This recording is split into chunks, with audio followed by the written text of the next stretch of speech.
ambil bahagian dalam perbahasan ruang undang-undang untuklah membina kandung kesesakan.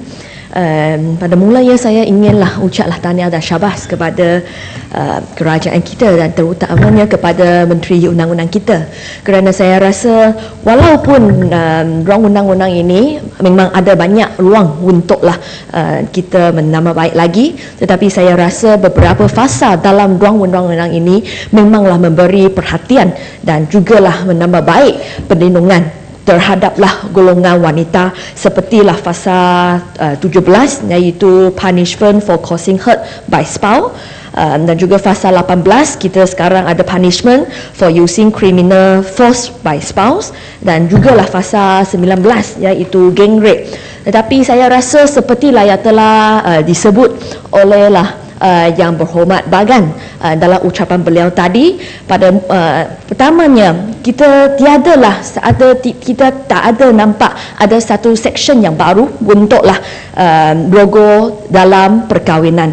Dan selain daripada itu, saya rasa bagaimana kita nak mengelakkan bahawa ada perogoh yang cubalah lari daripada hukuman denganlah cara berkahwin denganlah mangsa rogo itu.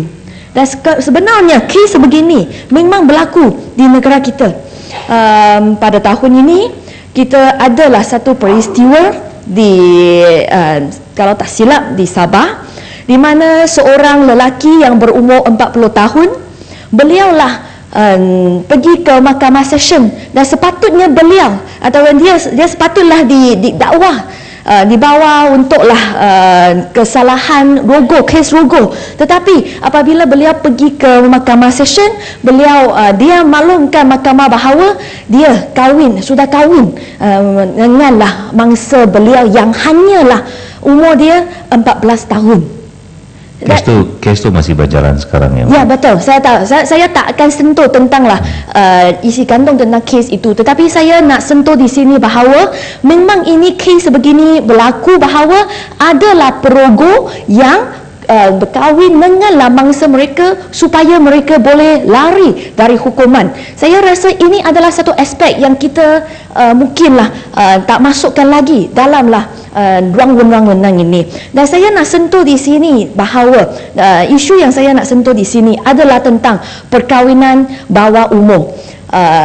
Kes ini pada tahun ini juga kita terdapat satu tragedi yang berlaku di Yemen, di mana seorang budak perempuan yang barulah berumur 8 tahun sahaja, dia meninggal dunia ekoran kecenderaan di bahagian kemaluannya selepaslah 4 hari majlis perkahwinan.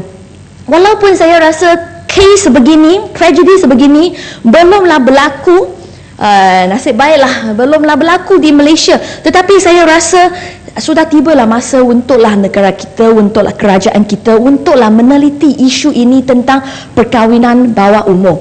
Kerana kalau ikutlah dengan izin population dan housing census year 2000, di negara kita lebih daripada 6,800 anak perempuan mereka kahwin di bawah umur 15 tahun. Dan di antaranya 2,450 orang adalah datang dari golongan Melayu, 1,550 adalah datang dari golongan Bumi Putra.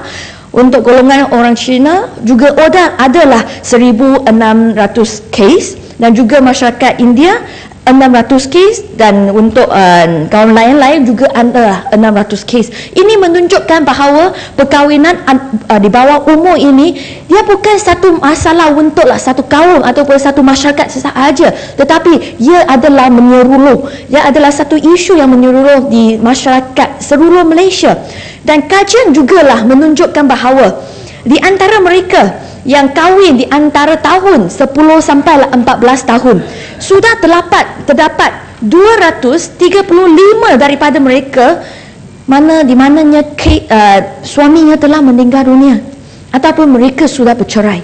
Biarlah kita bayangkan begitu banyak, lebih 235 kes bahawa suami telah meninggal dunia walaupun mereka hanyalah berumur 14 tahun, dan jugalah terdapat 77 kes di mana mereka telah bercerai. Jadi saya rasa ini adalah satu isu ataupun fenomena yang cukup serius, dan saya harap bahawa kerajaan kita, terutamalah Menteri Undang-Undang kita, bolehlah memberi perhatian terhadap kes sebegini. Kerana perkahwinan di bawah umur ini ada banyak kesan buruk. Sepertinya kematian berkaitan kehamilan adalah punca utama kehilangan nyawa di kalangan remaja yang berumur 15 tahun sampailah 19 tahun. Ibu remaja berdepan risiko 20 hingga 200 kali ganda meninggal dunia berbanding wanita dalam lingkungan umur 20 hingga 24 tahun. Dan kematian baby yang dilahirkan ibu remaja juga 2 kali lebih tinggi berbanding ibu dewasa.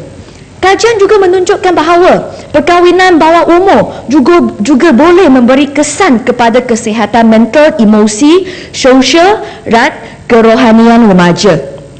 Kajian menunjukkan bahawa remaja yang berkahwin sebelum umur 18 tahun kehilangan 4 tahun persekolahan berbanding orang yang berkahwin lebih lewat. Alam persekolahan ini bukan sekadar tempat untuklah menimba ilmu pelajaran.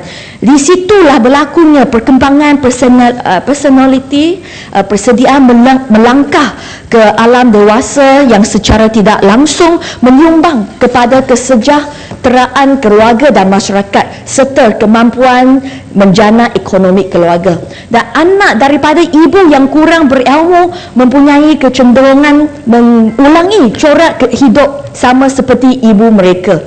Remaja perempuan yang kahwin awal juga kerap berhadap isu ditinggalkan sama ada perceraian atau perpisahan.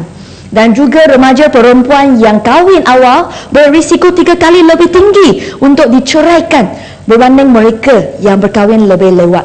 Jadi saya rasa ini adalah satu fenomena masyarakat ataupun satu isu yang cukup serius untuklah memastikan kita memberilah perlindungan yang cukup yang cukup banyak kepada golongan wanita. Saya harap bahawa dalam ruang undang-undang ini kita juga bolehlah ada satu section di mana kita bolehlah cari satu cara untuklah mengharamkan ini perkahwinan bawah umur. Kerana walaupun undang-undang sekarang sudah cakap tiada boleh ada apa perkahwinan untuklah wanita adalah 16 tahun dan untuk lelaki adalah 18 tahun. Tetapi sebagai hakikat masih ada lebih daripada 6,800 remaja berkahwin di bawah tahun 16 tahun ini. Jadi saya harap menteri kita juga bolehlah memberi perhatian terhadap isu ini. Sekian sahaja. Terima kasih Datuk Speaker.